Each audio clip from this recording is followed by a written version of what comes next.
Are House Republicans really plotting to shut down state government and new polling numbers on Donald Trump in Michigan? It's a Correspondents edition of OTR with Jonathan Oosting, Clara Hendrickson, Beth LeBlanc, and Zachary Gorchow. You're invited to sit in with us as we get the inside out. Off the Record. Production of Off the Record is made possible in part by Bellwether Public Relations, a full-service strategic communications agency partnering with clients through public relations, digital marketing, and issue advocacy. Learn more at bellwetherpr.com. And now, this edition of Off the Record with Tim Skubick. Thank you very much. Welcome to Studio C. Off the Record continues, and we have new polling data on Mr. Trump in Michigan, and according to Bernie Porn, doesn't look good. When Donald Trump won the popular vote in Michigan last November, the hopes were high among his supporters that he would fulfill their wishes. Well, if pollster Bernie Porn's data is correct. So in a battleground state like Michigan, he is doing very poorly at this juncture, although he does have support among Republicans. No defections among his most ardent supporters, but independent voters who did support him back then are defecting now. He did very well among independent voters, and independents have based on this survey, turned on him. Another key component of Mr. Trump's victory were young men. Younger men are leaving him. Older men are sticking with him. And non-college educated men are sticking with him as well. In the race, the Democrats failed to convince enough voters that they could fix the economy. Now, only 38% of the voters feel the president is fulfilling his promise to do just that, including 53% who oppose his tariffs that have auto executives losing sleep overnight. On the immigration issue, however, Mr. Trump does the best. 48% say yes to his policies, 48% say no. In comparison now, Governor Gretchen Whitmer has a favorability factor of 54 plus and 38 negative, and it appears that the political flack she suffered through as a result of that visit to the Oval Office didn't hurt her at all. They knew that she was going to Washington, and I'm not sure they really caught the importance of being shown in the Oval Office at the same time that other things were happening. The White House argues about all this. It doesn't care much about the polls, and in the long run, they argue the voters will get what they voted for. So let me suggest to the jury that the Trump people don't give a hoot about this poll, but if you're a Republican with Trump support sitting on the ballot in 2026, are you concerned, Mr. Gorchow? Yes, and the proof of that is all the Republican big names seem to be gravitating into the governor's race, which is kind of its own world. There's only one in the U.S. Senate race, which is going to be totally tied to the president's popularity and how people are feeling about Washington. I think there is a lot of concern.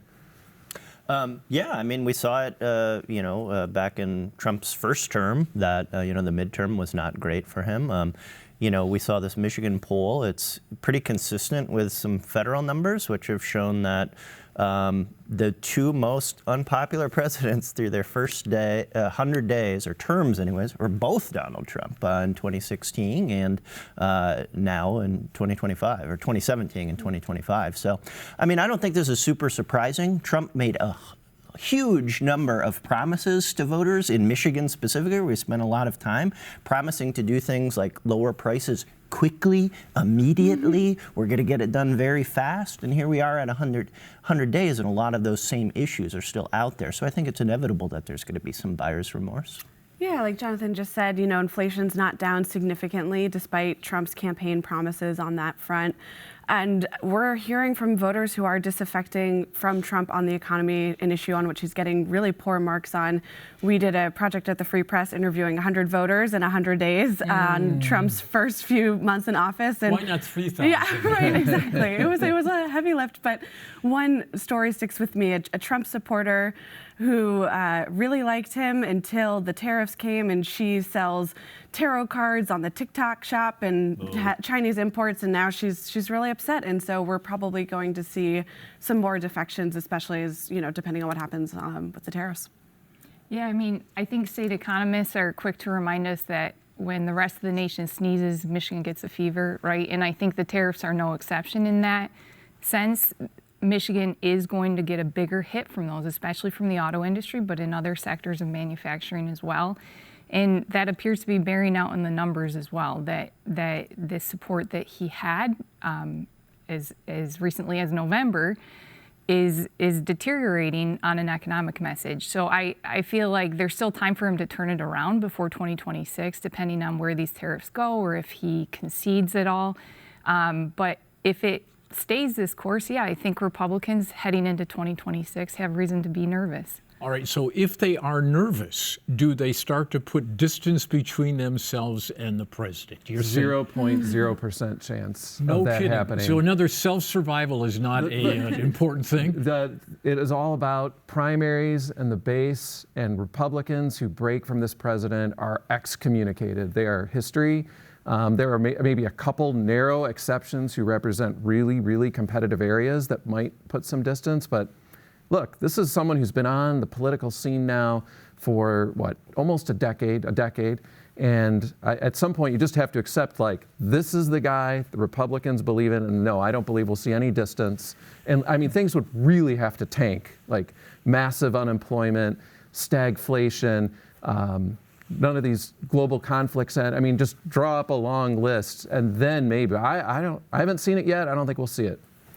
Yeah, a lot of folks who broke with the president in his first term in office were quickly ushered out the door, either left voluntarily or were essentially forced out. So, politicians have seen what happens if you cross Donald Trump, Republicans specifically, and it's not been great for them. So, yeah, they're sort of tied to that boat at this time. But if he loses some of his mojo, you can break with somebody without breaking with somebody. You simply ignore him. I mean, if you want to be look, we've got an open seat race for governor in 2026. We've got an open seat race for U.S. Senate. There are likely to be competitive primaries for both. Whoever has the president's endorsement, if he does endorse, is going to have a huge leg up. I mean, there will probably be people who get out of the race if they don't get his endorsement. It's just, you can't get to November if you can't get through August. Well, but can you get past November if you do that in August? That's the question. Can you do that pivot? Everybody kept waiting for Mr. Trump to pivot. He never pivoted. Well, no one has done that so far. You see Republican after Republican in the state win in the primary with Trump's endorsement, but no Trump-endorsed candidate has ever won statewide office in Michigan. I rest my case. So it's a tough needle to thread, and no one has threaded it yet. So it'll be really fascinating. And so far, to a candidate, Republicans who have entered these open races in 2026 have so far echoed Trump's rhetoric and even named him specifically in talking about why they're wanting to launch their own bids. All right, so House Republicans, are they plotting to shut down the government, Mr. O? State House Republicans here. Maybe. We know that Matt Hall, the new Speaker of the House, likes to play hardball. I mean, last year he led a walkout during lame duck that essentially shut down the legislature for a little while at least. So, I mean, I think he's clearly giving all indications that he is going to use the budget as leverage. It is the single biggest point of leverage Republicans have. They control one chamber of one leg of the three-legged stool. If they want to get any of their big priorities done, that's how they're going to do it, using that as leverage. And Matt Hall is making clear he's willing to do that. I also think we still haven't seen some of the budgets coming out of committee from the House. I think when we see those, there are likely to be some significant cuts to those budgets. And I think that may be more of a tell of how late this goes in terms of passing a budget and whether they're prepared to stick to those cuts to make good on their promises to voters. Let me just throw into the pile here. The risk of shutting down the government, if you get blamed for it, comes back to bite you in the next election cycle for House seats? Maybe. I got two maybes over here. I don't think so. I think voters are used to seeing it at the federal level so often, continuing resolutions and last minute plans. I think at the state level, I don't know that they're that concerned about it either. I bet you a Democrat consultant could write a commercial that makes the Republicans look pretty bad. It depends on what kind of a shutdown. Well, the shutdown in government is that nobody gets anything. Okay, but 2007 and 2009, we had partial government shutdowns that lasted hours. Right. And in the end, people were annoyed that Lansing didn't have its act together. It didn't mean anything. It didn't mean anything at all. But like, I mean, if we're talking about like state government actually goes into a partial shutdown for weeks and they're not able to make constitutionally obligated payments to schools. State police are not in the car writing tickets. Yeah, you know, I mean, the thing is, the governor would have a lot of power to keep things running. They're not just going to close down all the prisons and send 30,000 prisoners into the wind, okay? They're going to pay the corrections officers to make it happen. So I don't, it's just hard for me to imagine Matt Hall would, you know, basically encourage, what, like a month of state government not functioning? Then I think there would be some significant price to be paid. I think he's made it clear he wants less spending. He wants reductions from what state government has spent in the past. What is that number? If it's a couple percentage points, they can probably get there without much of a problem. If he wants to go into like a Doge mode of what Trump is doing with the federal government and try to take out 10, 15, 20%, that's going to be a problem. The governor and the Democratic Senate are not going to go along with that. Well, they want, Hall has said repeatedly, he wants a tax cut. So he wants to work that into the budget. And they want to fund this $3 billion roads plan in the budget. So both of those cuts are going to have to come from other parts of the budget, even if you don't cut it overall. I mean, we'll see where they land on that. But I think as far as a government shutdown, if Republicans take the blame, I mean, it's all going to be an exercise in finger pointing, right? We know this already. The House Republicans have passed what they call a government shutdown prevention plan, which would fund very basic government services. There's no chance the Senate Democrats pass this, but it was an exercise in saying, look, this isn't our fault. Our hands are clean. Yeah, we passed a plan to keep the government open. So what does the governor jawbone here? Does she call up Matt Hall and say, Mr. Speaker, knock it off and negotiate? Usually at this point, the House has begun to move bills out of subcommittee. Yeah. Okay, if you're a superintendent sitting down wherever, you're saying, you know, July 1st, I got my watch set here, and the Republicans don't seem moved by that at all. I think you reach out to Matt Hall and you say, remember when you voted for the law that sets a July 1 deadline for passing the budget? That's one way of getting at it. I mean, there are a lot of ornaments that are being hung on this budget Christmas tree. Like Jonathan mentioned, you got the tax cut, you got the road funding, and a bunch of other stuff. You have Matt Hall talking about Bolin Doge, a reference to the House Appropriations Chair. But this... She's on the show next week, by the way. Oh, wonderful. And I think one thing to look back to is just the fact that this divided government has already proven that it's capable of working up until the last minute to meet a deadline. They already did that with minimum wage and sick leave. I think the budget's going to be the next big test for that. Who breaks the logjam here? Who blinks? I think the Senate at the end of the day, but I think it would have to be done with encouragement from the governor. And I don't know if there's enough encouragement to do that at the end of the day. And I think Matt Hall, for all he promises of a tax cut and roads plan, I think also he's open to negotiations at the end of the day. And I think he's setting, you know, a do not cross line now, but it could be moved back progressively as budget negotiations go forward.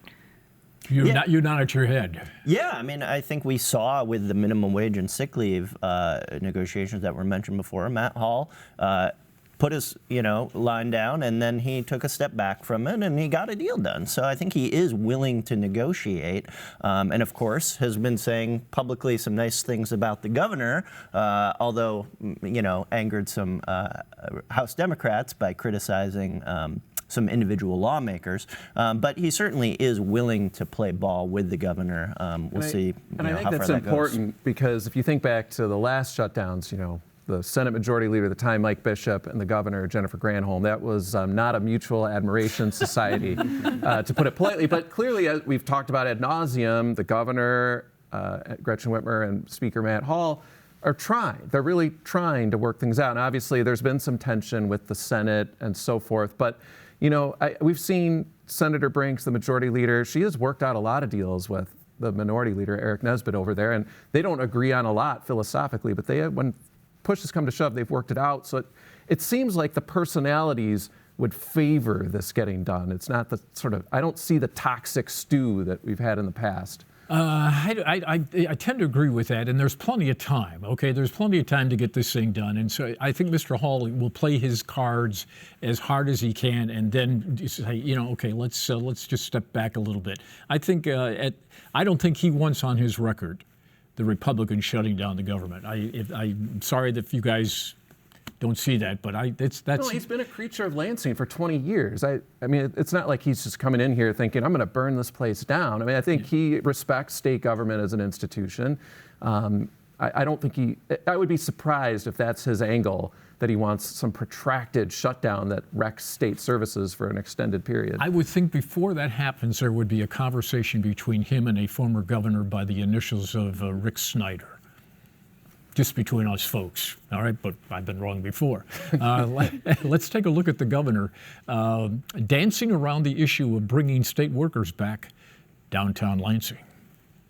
Enough already. That's the word from the House Republican Speaker Matt Hall, who wants to force state workers back into their downtown Lansing offices. And he wants to make sure that taxpayers are not being shortchanged by, well, having another gig on the side while working at home, supposedly. We want to know if the state workers are working at home. Meanwhile, Governor Gretchen Whitmer says this about the state civil service workforce. I'm proud of the state workforce, so I match ours against any in the country. The governor says she is analyzing and grappling with this problem of in-home versus in-office downtown Lansing. We're always analyzing where there are opportunities to be efficient and without compromising the work that needs to be done for the people of Michigan. Companies, states, governments, we're all grappling with what is the right balance. But while she is analyzing and grappling, the central question remains, and she does not answer yes or no to this one. It remains unanswered. You want to get all the workers back downtown? Tim, I want state government to work for the people of Michigan. Well, I'm not sure that was an answer to my question. Well, a lot of state workers are downtown. There are state workers who work in other parts of the state. We've got offices all across the state. And they're showing up, they're doing the work, and I think that we should be thanking them. Mr. Hall contends this is a taxpayer accountability issue, which is why he wants the workers in downtown Lansing. Well, what'd you make of that? Well, the governor didn't want to answer your question. Really? And I feel like we should pivot it to Beth here, because Beth has done a lot of great reporting on what's going on. You had a FOIA request. What happened? Yeah, so I thought it was interesting that the governor said she's analyzing this issue, because if she is, she's not sharing the information publicly about what that analysis you can analyze is showing. Stuff privately, you don't have to share it. You can, but shouldn't taxpayers who are funding buildings with few employees inside know how many employees are in fact working inside those buildings? And getting back to, we submitted a public records request earlier this year for data on how many workers were in state buildings on 5 random days last year based on their key card access. And the state denied that public records request, saying it was a security risk to release that information from last year. So I think this is a question, obviously from your interview as well, that the state doesn't want to answer and perhaps doesn't know how to answer at this point. But I think it could benefit everybody in this debate to release those numbers. Well, couldn't she say, look, at the hybrid system is working, a little bit of home, a little bit of this? Yeah, she could. It's funny, Speaker Hall's response, just sort of, we want to know if state employees are working, ... at home, right? And it had echoes of President Trump's 100-day rally in Warren when he said, I don't know how anyone can work from home. So there's this debate about how people can continue to do their jobs regardless of whether they're in office or at home. But there's also the economic development piece of this where you don't have employees in these central business corridors. The downtowns are hollowed out. And so what obligation does the state have to maybe bring back that source of local economic activity? Well, he also raises the possibility that working home with a gig on the side, while the taxpayers are paying your check and you're out making additional money. I think what is the hybrid plan the state has, and we don't know, because if it's 3 days a week at home, 3 days a week at work. Said anything. No, if it's 3 days a week in the office and 2 at home, that's kind of consistent with a lot of places. But I've heard from some state employees it's 2 days a month that they're supposed to be in the office. Now, that's from a couple departments. It's not necessarily all 18 of them. But I think that would ruffle a lot of voters to hear state employees only have to be in the office 2 days a month. And I think that's something the state clearly doesn't want to talk about. You know, Tim, too, I think that the state, they've made the case in a recent committee hearing that they have to attract employees. And right now, a state gig isn't as attractive as it once was. So this is something they can offer them to keep pace with private employers who are offering the same. If they want to make that argument, and they've also made the argument that they're just as productive, that's fine. But why not show the data of how many days a week employees are working in office, or how many people are working in a given state building? And there hasn't been an explanation as to why they won't be more transparent with that information. All right, we had a report from the administration. They were talking this week about the potential of 700,000 people who are on Medicaid insurance losing it. Now, this is an if-come story. This is not a fait accompli, please. Yeah, and I think it's also really important to note that that release of the report sort of coincided with the U.S. House Speaker noting that the Republican plan is shifting, taking basically the federal contribution to the Medicaid expansion off the table, not ruling out the possibility of work requirements. So this is very much in flux. And also noting that it's pretty unusual for a governor to put forward an executive directive asking a department to do an analysis. So clearly, please write me a bad report. Clearly, this underscores that among some of the issues that have been most controversial coming out of the change in the administration and Republican control in Washington, besides tariffs, Medicaid is probably the thing that the governor has been the most vocal in criticizing and sort of banging the drum on. And she joins a lot of Democrats in sort of sounding the alarm here. Yeah, two things can be true at the same time. A, Democrats think this is a pretty good issue for them.